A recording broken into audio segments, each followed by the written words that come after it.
For those of you with chronic skin conditions like acne, seborrheic dermatitis, or rosacea, you might have seen your dermatologist, you might have started your treatment in earnest, and a few days into the treatment, things do not seem to get better. So you might get very frustrated. You might even consider abandoning the treatment altogether, frustrated that your skin is not getting better as promptly as you'd expected it. In this video, I'll discuss the time frame to improvement of 3 of the most common skin conditions out there: acne, seborrheic dermatitis, and rosacea. We'll break down when can you expect things to improve with the right treatment, when are things going to get really good, and what do you do when things are not improving at the rate that you expect them to or to the degree that you expect them to.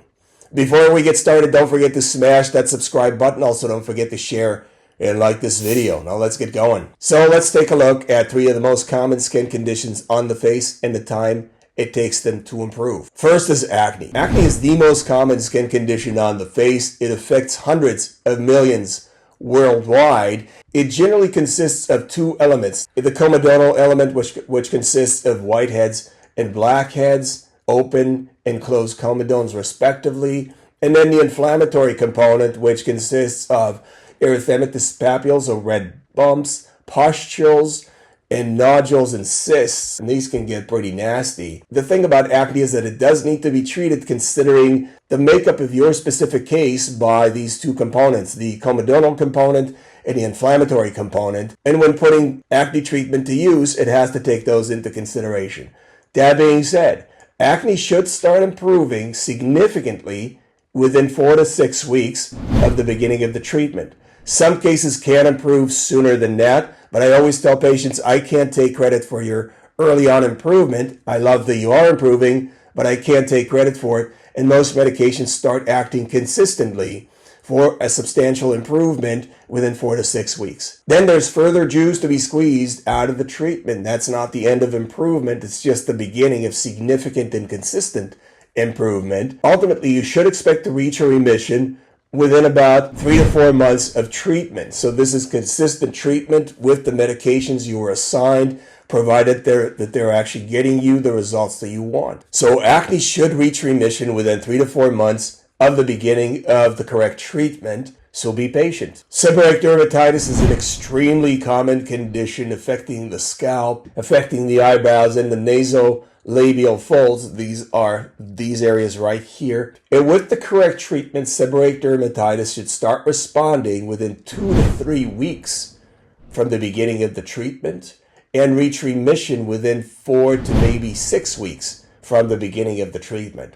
Now, if your seborrheic dermatitis is symptomatic, meaning you're itchy or you feel a slight burn over the areas that are affected, those symptoms should be responding more quickly than the actual rash itself or the redness and flakiness, and you can expect to improve with regards to itch within a few short days of the beginning of the treatment if it is the correct treatment. Rosacea is another very common condition affecting the face. Treating rosacea is tricky because it's a sensitive skin condition, so you need to combine the treatment with great skin care, meaning not to make matters worse for yourself and allow the skin to recover with the correct treatment. That being said, with the right treatment, rosacea takes about 2 to 3 weeks to start showing significant and sustainable improvement, and about 4 to maybe even 6 weeks to reach remission. So also patience is a virtue with rosacea. So these are the time frames, but what do you do when you're not improving at the rate that you expect to improve per these time frames,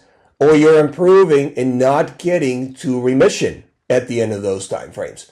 Well, first of all, you do need to set up a follow-up appointment with your dermatologist and review your case. Many patients simply assume that the treatment they were given is the only option that's available and give up after that, thinking they're resigned to stay with those results. That is absolutely incorrect.